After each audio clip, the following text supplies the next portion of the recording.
I never imagined I'd be sharing this, but I feel the need to open up about it. My world has been completely shaken, and I'm unsure where else to seek guidance and support. Here's the story of how my wife had an affair with a wealthy investor and tried to justify it by claiming it was part of her personal finance learning journey. Let me begin from the start. My wife Anna, 36 female, and I, 39 male, have been together for 7 years, and we've been married for 5. We've had our fair share of ups and downs, like any couple, but I believed our relationship was built on a strong foundation of trust and love. We both had regular jobs, and while we weren't wealthy, we were content and happy. About a year ago, Anna's interest in personal finance, let's call it a passion, took an unusual turn. She started reading books, watching YouTube videos, and even attending seminars on the subject. I was supportive of her newfound interest and believed it was a positive step toward improving our financial well-being and securing a better future for us. To be honest, I have very little knowledge about finance. Aside from basic investments like mutual funds, I have limited understanding of financial matters. Even when it comes to mutual funds, my understanding is quite surface level, and I don't invest in them apart from a mandatory tax-saving scheme. I come from a marketing background with minimal exposure to finance, and for tax-related matters and exemptions, I rely on tax consultants like many others. With the emergence of new age finance influencers on social media, Anna also developed an interest in learning about finance. She wanted to understand the stock market and cryptocurrency. While I have some grasp of the stock market, as it has been around for a long time, cryptocurrency is a realm far beyond my comprehension. Initially, I did join Anna for a few virtual seminars, but the concepts discussed were utterly alien to me. As time went on, Anna began spending an increasing amount of time with a wealthy investor she had met at one of these seminars, whom we'll refer to as Dylan. She described Dylan as a mentor who was guiding her through the intricacies of investing and wealth accumulation. The concept of mentoring has gained popularity in America, with many individuals now identifying as mentors. Furthermore, Anna eventually ceased her contributions to our household expenses, asserting that she was investing in our future, and I shouldn't complain about it. I took her at her word, and I continued to manage all our household bills on my own. Initially, I didn't think much of it. But as time passed, their relationship began raising significant concerns.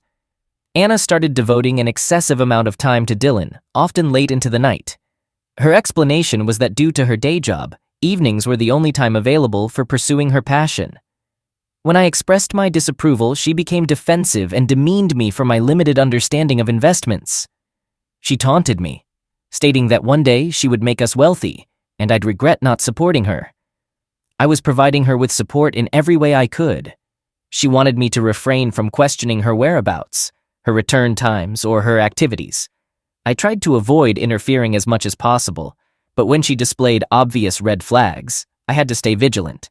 She also began changing her attire, opting for more provocative outfits, but I refrained from addressing the matter. I had never commented on her clothing choices before, so I maintained my silence this time too. However, she began neglecting our relationship, prompting me to address my concerns with her. As usual, she dismissed them, claiming that she was doing all of this for our future security, and I should be supportive rather than judgmental. Gradually, I grew distant from her because I was tired of carrying the relationship's burden on my own. I thought she would notice the change in my demeanor, but she remained preoccupied with learning the intricacies of investments, effectively forgetting about my existence. We had become nothing more than housemates and seldom spoke unless it was absolutely necessary. Despite living under the same roof, we rarely spent time together. After her day job, she would head out to attend seminars or her mentorship class. One evening, I passed by the seminar hall where her supposed finance mentor Dylan conducted classes. I had a gut feeling to enter and investigate the seminar. Upon entering, I realized it was an entirely different event. I inquired with the security personnel about Dylan's company's seminars and their frequency. They informed me that such seminars were infrequent, with the last one taking place months ago. When I left the hall, I noticed several young men wearing t-shirts featuring the name of the finance influencer. I approached them and learned that they were promoting enrollment in the Finance Masterclass for everyone. I collected all the relevant information. The influencer himself conducted the seminars every 2-3 months, whereas the mentorship classes were led by mentors like Dylan in cafes. They also clarified that it was not a daily class, but a weekly one, taking place from 7 to 9 p.m. Anna consistently returned home after midnight. I obtained the cafe's details and left. The following day, I asked Anna if she had the class that day. She replied curtly, "I have classes every day." I didn't say anything. Based on the information I had gathered, the class only met on Saturdays, and that day was a Thursday. In the evening, after finishing my work, I dropped by the cafe and witnessed her sitting intimately close to Dylan, with his hands on her waist and his lips on her cheek.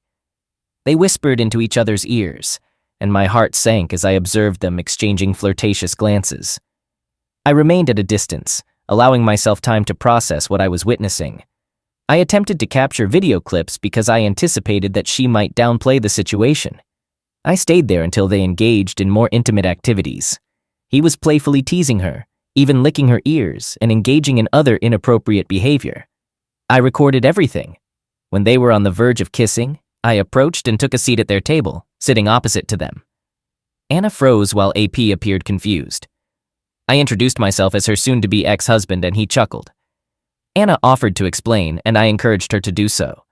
She claimed it was a one-on-one mentoring session, to which I sarcastically replied that he was certainly providing hands-on mentoring.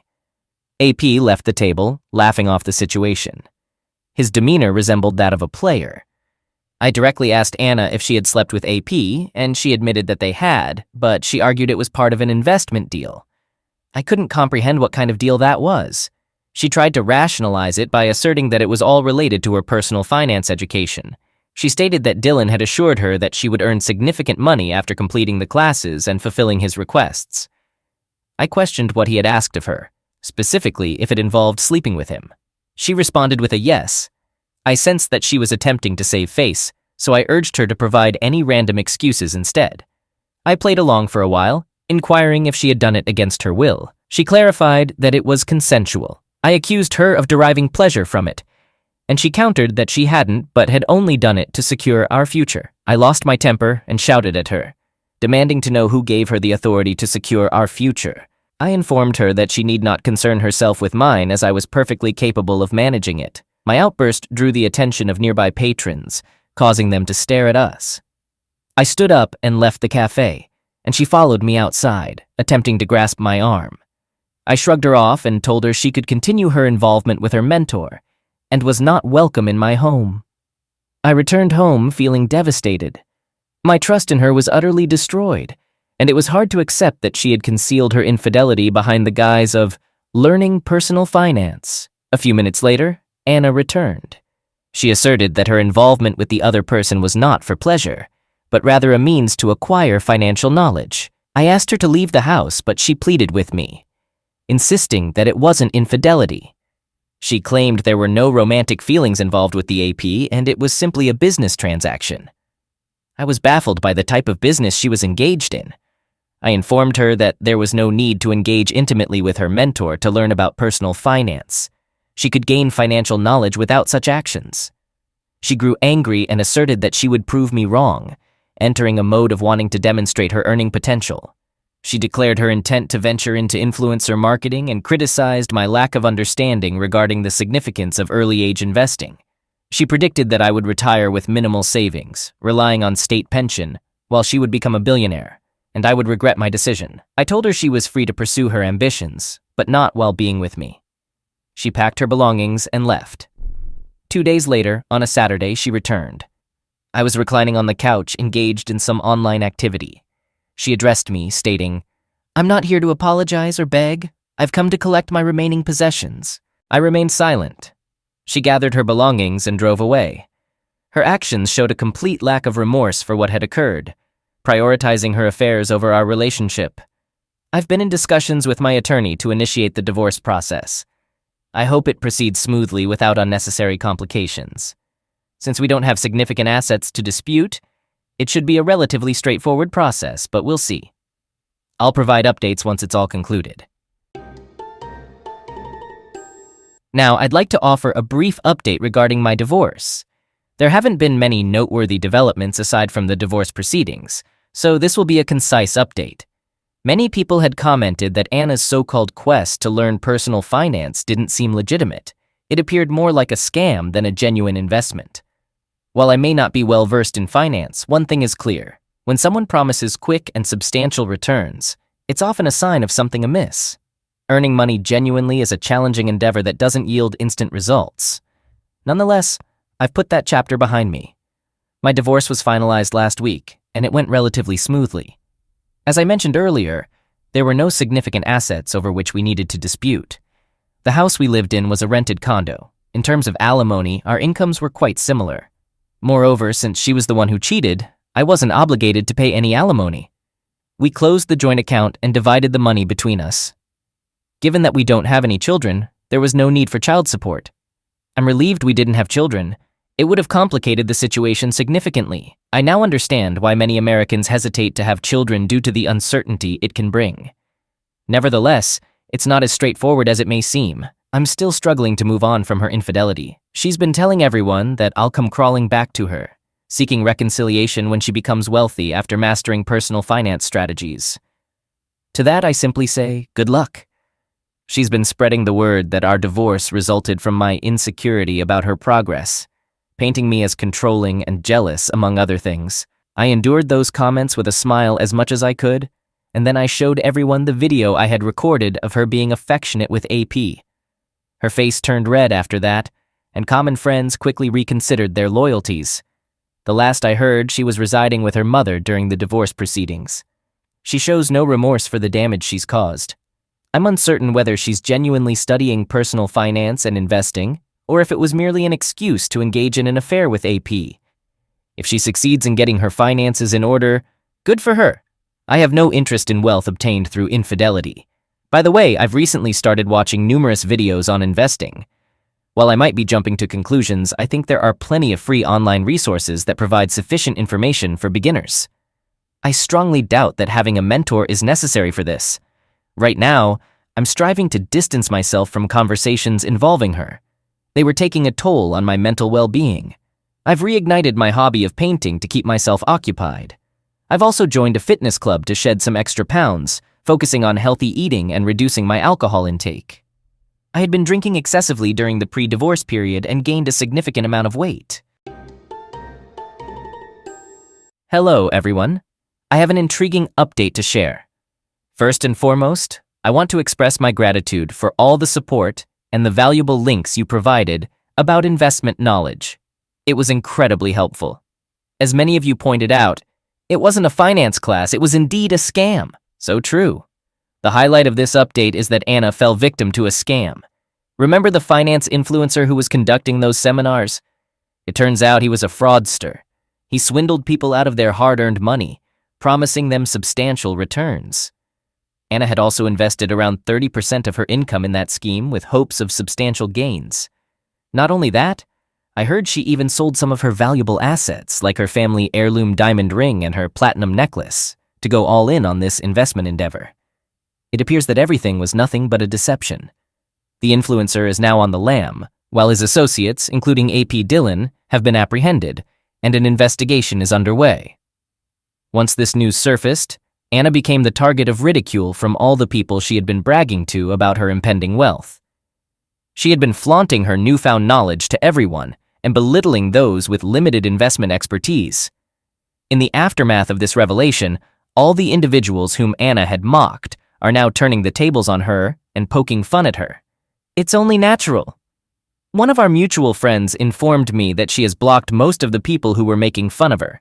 She also deactivated her social media accounts because people were tagging her in posts related to that finance influencer. She had been endorsing him, so it's no surprise that people are doing this to her. It's a lesson in not counting your chickens before they hatch, which is precisely what she had been doing all this time. As for me, I've made significant progress. I've shed those extra pounds. Currently, I'm focused on muscle training and I'm enjoying it. As I mentioned earlier, I've rekindled my passion for painting and it's been a very fulfilling experience. I haven't rushed into dating just yet.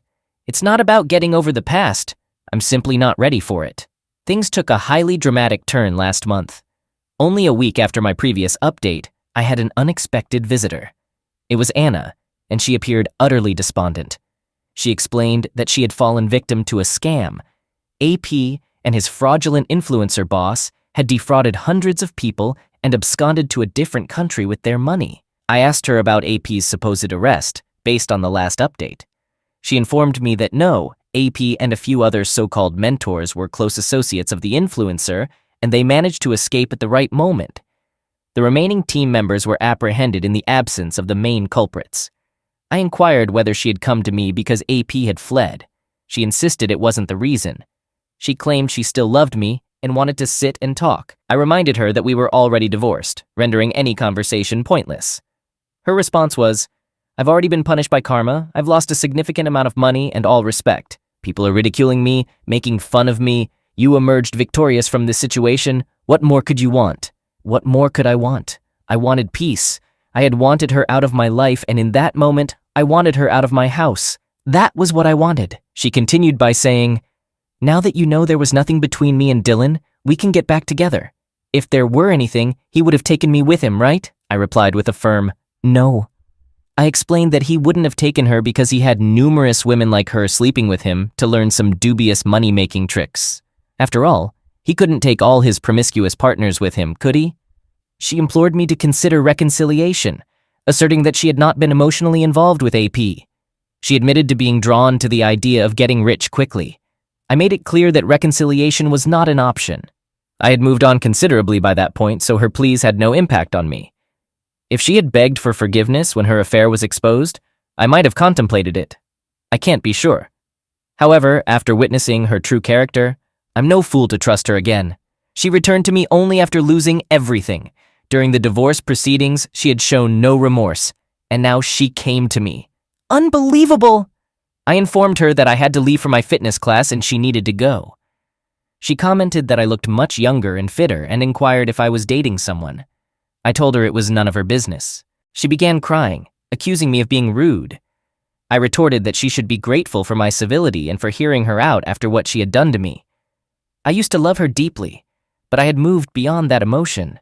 She left when I became cold towards her pleas. A few days later, her mother called me and requested a meeting. I asked for the reason, and she said it was something urgent and important, inappropriate for a phone conversation. I met her the next day for coffee. She apologized on behalf of Anna. I embraced her and assured her that if it wasn't her fault, she didn't need to apologize. She had always been kind to me. In contrast to Anna, she refrained from speaking ill of me during the divorce proceedings. She asked if I would consider reconciling with Anna because she deeply regretted her actions. She was constantly crying and falling into depression. She feared that Anna might end herself due to her loss of savings, part of her monthly salary, and some valuable jewelry pieces, as mentioned in previous updates. I was unaware that Anna had lost her savings as well. Anna was always a saver, and I was certain she had at least $100K saved up. Losing such a substantial amount of money could lead anyone to mental distress. I inquired how our reconciliation would help her cope with the depression resulting from the financial loss. She argued that Anna genuinely loved me, and even in her dire circumstances, she could at least find happiness in having me in her life. I'll admit I felt some sympathy for Anna. I briefly wavered towards considering reconciliation, but it was short-lived. I quickly reverted to my decision of not taking her back. I informed her that I couldn't do it. I no longer loved her. It led to another round of crying and pleading to help her daughter overcome her depression. I remained resolute in my decision and advised her to take Anna to therapy. She required counseling more than a husband. My ex-mother-in-law was disappointed that I declined her request, but understood my perspective. Another factor that could have further upset Anna was my investment journey. I started following genuine finance YouTubers who significantly aided my comprehension of personal finance and investing at macroeconomic and fundamental levels. This knowledge played a crucial role in building my investment portfolio. Surprisingly, I'm already sitting on a substantial profit. Currently, I've ventured into the stock and bond market. Crypto trading still remains beyond my grasp, and I prefer not to explore unfamiliar territory. I'm not rushing things. I'm taking it one step at a time. Learning about the stock market has reaffirmed my belief that making money is not something that happens overnight. It requires patience, as well as courage. I'm hoping to emerge from this experience stronger. As for dating, I believe I'm still not ready for it. All right, that was a fun story. Now let's move on to another exciting one. Stay tuned and let's dive in. Story 2. I'm a 40-year-old woman, and my parents, my father aged 63 and my mother aged 60, have been married for 43 years. I have 6 siblings, a 42-year-old sister, a 38-year-old sister, a 34-year-old sister, and 3 brothers aged 20, 20, and 18. I've been with my husband, a 39-year-old man, since we were 15. I became pregnant at 17, and we moved in with my parents. I gave birth to my now 22-year-old daughter, and we got married at 18 shortly after. After our wedding, my dad's father passed away and left his ranch-style house to my father. My grandparents built a house next door to my parents when they retired. My parents decided to let us live in this house and informed us that it would be my inheritance. My husband and I had no issues with this arrangement, and we went on to have 3 more children. 2 boys aged 20 and 14, a girl aged 5, and I'm currently 7 months pregnant with my last child, a boy, due in April. I believed I had a strong marriage. We were intimate more than twice a week, went on regular date nights, exchanged gifts, and rarely had fights. However, my world came crashing down on New Year's Eve when I returned early from a girls' trip with some friends. I walked into my bedroom and found my mother having intercourse with my husband. My mother yelled at me to leave their bedroom, which shook me up even more. Unfortunately, my eldest daughter was also home, getting ready for a party in her bedroom across the house. She ran out and saw my nearly without clothes mother running out of our house into hers, slamming the door. My daughter was devastated and went to my sister's house. I asked her not to say anything until I had spoken with my husband. I confronted him, and he confessed that my mother had seduced him when we were 18 and living in their house. They had been having unprotected closeness at least once a month for longer than we were married. I calculated the timeline and was horrified, as it meant my twin brothers and youngest brother could be fathered by my husband. I immediately called my dad and asked him to come to my house without my mom. My husband confessed in front of my dad, who was devastated since he and my mom were high school sweethearts.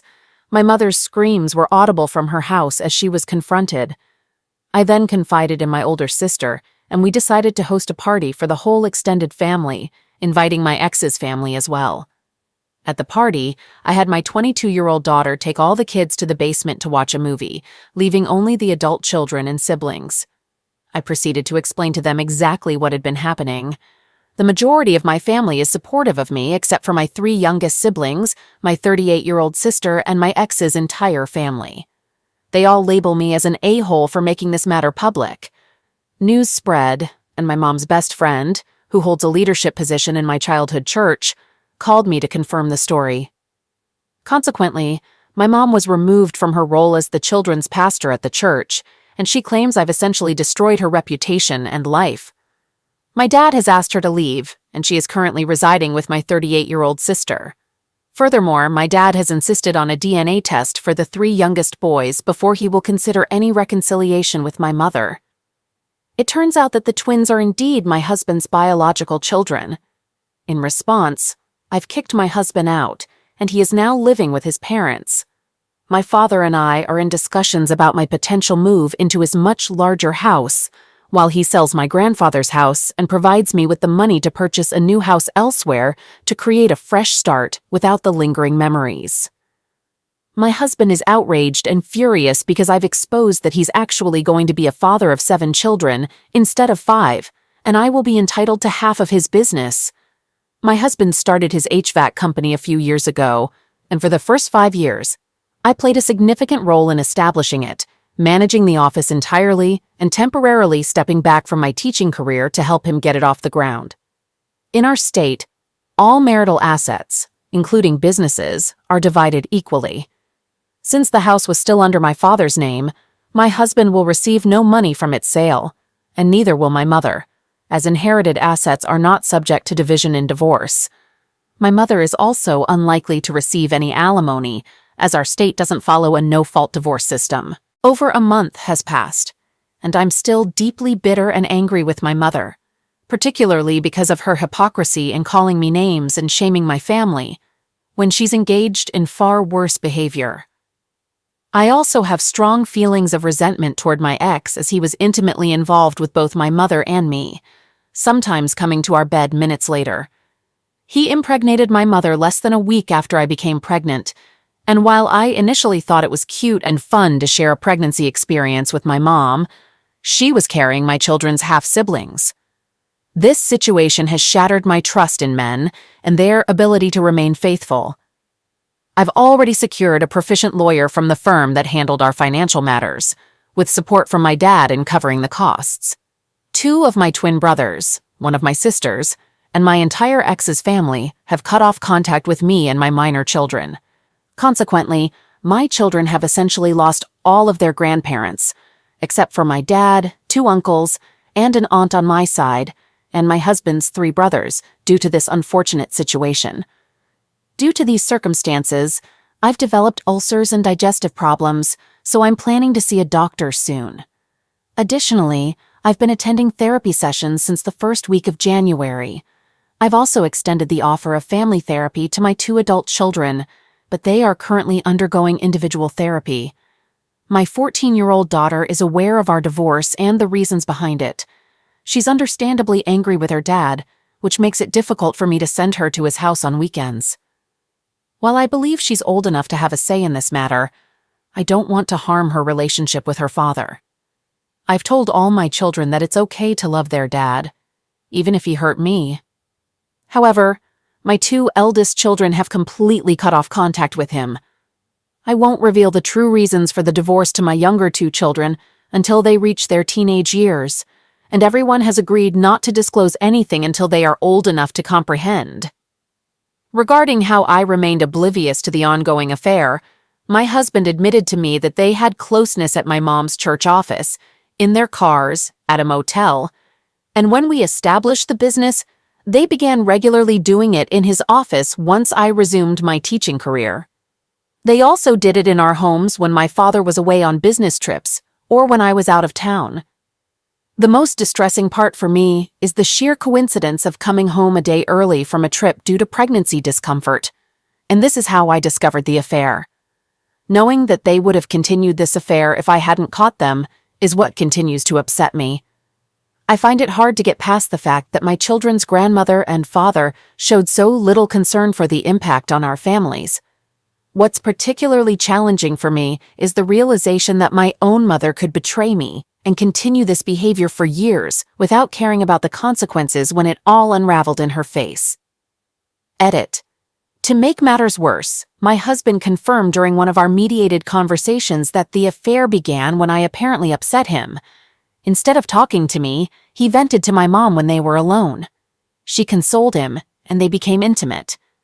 He enjoyed it and pursued her from that point on. He even mentioned he would have divorced me but knew he'd lose her and that she was better in bed than me, so he stuck with me. He told me that I was just a temporary placeholder. Among all the betrayals and low blows, this statement is what keeps me awake at night. Update. I made extensive efforts to pursue a mediated divorce, but my ex informed me through his legal representatives yesterday that he doubts the paternity of the baby I'm currently carrying. He insists on a DNA test as soon as the baby is born because he refuses to support a child he believes is not his own. Furthermore, he alleges that I had multiple affairs throughout our marriage and that I was aware of his ongoing affair, which he claims I used as an excuse to engage in my own infidelity. None of these allegations are true, but part of me almost wishes they were, as it would simplify the divorce process. My attorney essentially cautioned me to prepare for a protracted, contentious divorce characterized by various ruthless tactics on my ex's part, making an already difficult situation even more painful. I will address some of the questions raised here and in the previous post. My twin brothers strongly resemble my maternal side of the family, particularly my uncle and grandfather. They do not bear a strong resemblance to my dad, but interestingly, they don't resemble my husband much either. On the other hand, my son clearly takes after my soon-to-be ex and is the only child who visibly appears to be his, although my 14-year-old daughter has inherited his nose and jaw shape. While I was undoubtedly furious on the day everything unraveled, my father talked me down from my initial rage and reminded me to consider the well-being of my baby and my other children before taking any actions that could deprive them of both their parents. It was this realization that spared them. In the days that followed, I still felt a lingering anger, which ultimately led to the revenge party. Looking back, I wish I had privately informed my brothers about my egg donor's infidelity. As for my 38-year-old sister's alliance with my mother, I'm not entirely certain of her reasons. We haven't gotten along with each other or my other sisters since high school, but I'm not overly concerned about her position in this matter. My twin brothers are understandably upset that I disclosed the news publicly, according to my dad. They are currently undergoing therapy, and my dad has advised me to give them time, suggesting that they may simply be directing their anger at me, the messenger. While I didn't explicitly tell them that my ex might be their father, they can do the math and have deduced that they're the same age as my son, and he's younger than the length of the affair. My dad had a candid conversation with them, explaining that the DNA test was intended to prove infidelity and not to disown them. To him, they are his sons, regardless of whose sperm fertilized the egg. I don't believe that my egg donor and my soon-to-be ex waited until he turned 18 to have closeness, but I'm leaving my dad to address that issue and manage it in the context of their divorce proceedings. I do have contingency plans in place in case they decide to move in together, but my attorney doesn't believe my ex is foolish enough to do so given the escalating hostility of the divorce proceedings. I neglected to mention earlier that my husband is 4 months younger than me. My birthday falls in December, and his in April. He will be turning 40 soon. We were in the same graduating class from kindergarten through high school, so he's not a full year younger than me, as some have speculated. At this point, I am focusing on my pregnancy, my kids, and moving forward. I may provide an update after the divorces are finalized, but I want to express my gratitude to everyone for their support and advice. Update: I had a telephone conversation with my aunt today, who happens to be my egg donor's sister. She shared with me that there's a history of infidelity within our family, particularly on their side. My grandmother had engaged in infidelity for a significant period, but she and my grandfather eventually reconciled. My aunt herself had experienced multiple emotional affairs but remained married to my uncle. She made an attempt to attribute my mother's affair to genetics. I found her explanation so absurd that I couldn't help but burst into laughter. As a result of my reaction, my aunt is now upset with me for not taking my egg donor's side and considering her justifications for cheating. Both my dad and my lawyer have advised me to listen to her perspective, so I'm still contemplating whether to do so, possibly right before our meeting in early March to establish custody. Edit. I should note that I asked my aunt whether my mother had inherited the infidelity gene, which child she might have passed it on to, and how my grandmother managed to pass it on to both her daughters. In hindsight, that's likely why she's upset. To be honest, I've lost all sympathy for cheaters after this. Update. In previous updates, my ex accused me of infidelity and requested a DNA test for our unborn son. My aunt revealed that infidelity runs in our egg donor's family and tried to argue that it's genetic and hereditary. My dad and I were encouraged by our lawyers to meet with my egg donor for evidence and closure. This update delves into the answers we received from her regarding her choices. I had a meeting last evening with my egg donor, dad, and our lawyers. Essentially, my egg donor confessed that she knew her actions were wrong but enjoyed the attention, found the closeness exciting, and liked the thrill of it. She continued her affair with my dad because she valued their financial stability and carefree life, wanting to remain married. She admitted that she intentionally slept with him after each encounter with my ex to see if she could pass off any potential child as my dad's. She also acknowledged taking pleasure in the knowledge that my ex enjoyed with her more than with me. She then announced that she's moving in with my ex to his new place and invited the boys to live with them. The twins visited once since the affair was exposed and informed her that they don't like my ex and won't treat him as their father. She believes they'll eventually come around once she's married to my ex, and then she'll have her family back. I couldn't help but laugh and told her she was delusional, needing psychiatric help. I also informed her that I would be obtaining a restraining order to prevent her from having any access to my minor children. She called me a jealous and ungrateful person, saying I should be thankful that she didn't terminate me and let me live. She claimed I should appreciate that they didn't kick me out when I became pregnant. She even had the audacity to suggest I should be grateful she kept my husband content when I couldn't, preventing him from divorcing me and leaving me as a broken, damaged single mother. She then told my dad that she experienced postpartum depression after my birth, and he ignored her, leaving her to feel alone, which she believed justified her hatred for me and her affairs. She admitted to having multiple affairs from 6 months after my birth until New Year's Eve, and stated she would still be doing it if I hadn't exposed everything. So my 38F sister and 34F sister may not be my dad's children either. My dad is even more devastated and angry, but we had our lawyers present and we recorded her confession. My dad has already reached out to my siblings, but unsurprisingly, my 38F sister already knew it was a possibility because my mom informed her about both affairs when the twins were born, and she knew they might not be my dad's children, but kept it from us. My dad is more heartbroken about this than losing his relationship with my mom. I'm not sure their relationship will ever recover. I genuinely have no idea what's wrong with my 38F sister. My 34-year-old sister has declined a paternity test and affirmed that our dad will always be her father.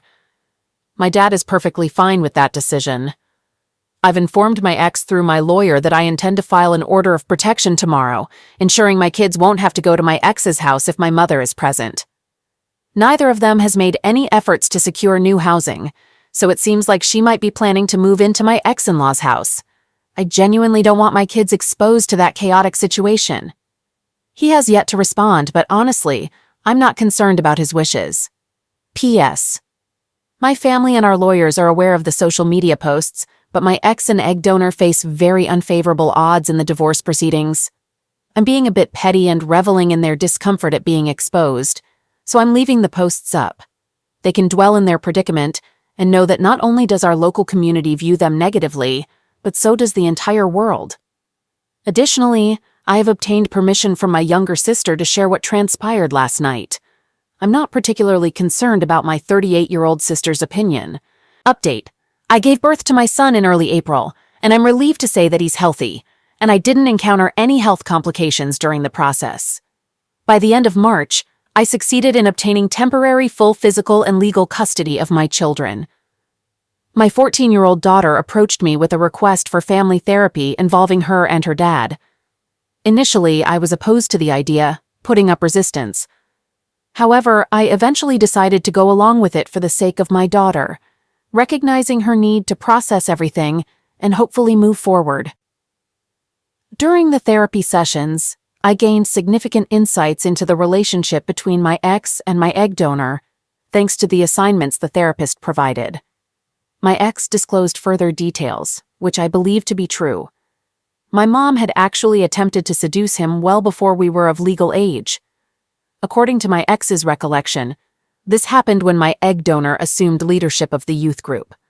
I was 15, and he was just a few months shy of turning 15 at the time.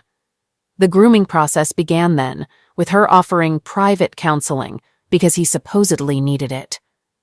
They shared a kiss at some point when he was still 14, and that was the extent of their physical interaction, meaning they engaged in making out during these secretive sessions, until he turned 18. It was right around the time of their first kiss that my mom convinced him to ask me out and date me so that they could continue seeing each other without arousing suspicion. Upon learning this, I experienced a mix of emotions: devastation, realizing that my entire relationship was built on a lie and my husband never truly loved me, yet also relief, knowing that I had no part in their affair. The reason I find this believable is that when he asked me out, I had to seek permission from my parents to date. At that time, the rule was no one could date before the age of 16. My mom seemingly supported me, or so I thought. We began dating immediately after he turned 15, fitting the timeline.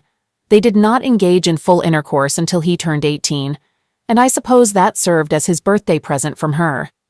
My 22-year-old daughter and 20-year-old son are still not communicating with him, a fact that he has come to terms with, understanding that they may never reestablish contact with him. As for the twins and me, we have managed to fully reconcile. Now, turning to my egg donor, following my last conversation with my aunt, I decided to cut off contact with both her and my grandmother. I had grown weary of my aunt's persistent attempts to guilt-trip me into communicating with my egg donor. Unfortunately, my grandma is facing her own issues, showing early signs of dementia and senility. While I can tolerate her labeling my egg donor in derogatory terms, some of her other actions and comments have only added unnecessary stress to my life. My 34-year-old and 42-year-old sisters were the ones who assisted me with the labor and delivery plan. My ex was aware of the plans, but he also knew that I preferred him not to be at the hospital until after I had given birth and was in a better state for him to meet his son. He agreed to this. On the day I went into labor, my 34-year-old sister took my 14-year-old and 5-year-old children to her place, while my 42-year-old sister stayed with me in the delivery room. Surprisingly, my 14-year-old child needed something from their school and reached out to my ex to pick it up because he was still on the official pickup list, although not anymore. He was supposed to drop it off at my sister's house. My egg donor accompanied him when he took the call. However, he declined to have her come along, as I preferred my children not to be around her. Apparently, she followed him in her car to the store and then my sister's house, where she threw a temper tantrum on the front lawn. My ex decided to break up with her, stating that she brought too much drama and it wasn't worth it anymore. She flew into a rage, physically attacked him, and began vandalizing things in my sister's yard. The police were called, and my egg donor was arrested for domestic violence. Consequently, my ex, my sister, and I all obtained orders of protection against her due to her instability and the situation. My ex relocated to an apartment near his HVAC company. My 14-year-old daughter has chosen not to forgive him and expressed that she doesn't want to be around him at the moment. Thus, only the 5-year-old visits my ex. He comes to my dad's house and spends time with her one weeknight and one weekend evening, while I take my other kids and twin brothers out for dinner. We've established contact through a custody app and plan to revisit the custody arrangements in June. I intend to pursue full legal and physical custody until my ex can demonstrate that he has undergone the necessary therapy and treatment. I still harbor strong negative feelings toward my ex for what he put me through from the time I was 15 until recently. However, my disdain for my egg donor is even more profound for the harm she inflicted on all of us. Despite my emotions, I do have some sympathy for my ex, and I genuinely want him to recover for the sake of my younger children. Regarding the other divorce proceedings, my ex has agreed to a mediated, uncontested divorce, and I'll be receiving half of everything, including the business. I've decided to sell my shares to one of my ex's employees who wishes to become a partner.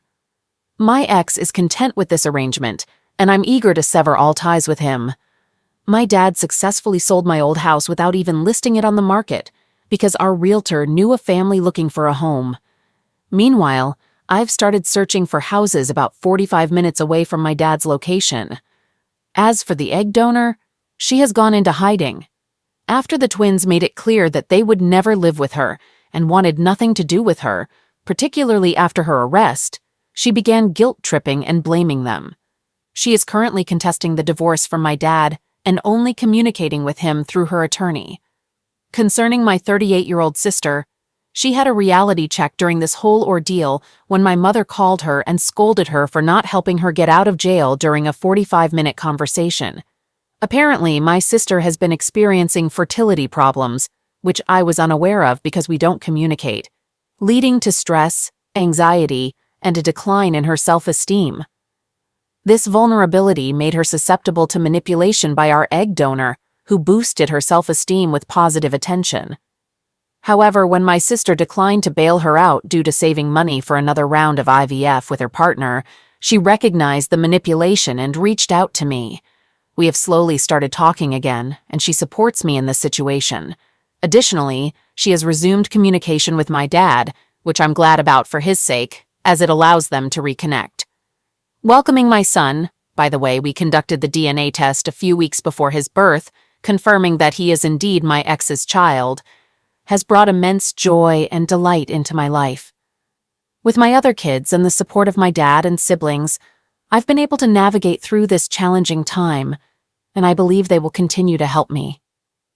I hold hope that at some point I can address my ex without the burden of anger and bitterness, considering the trauma he endured due to my egg donor's actions. I believe I'll be fine. As I mentioned before, this will be my final update on this matter. So I want to express my gratitude for all the kindness, love, and support.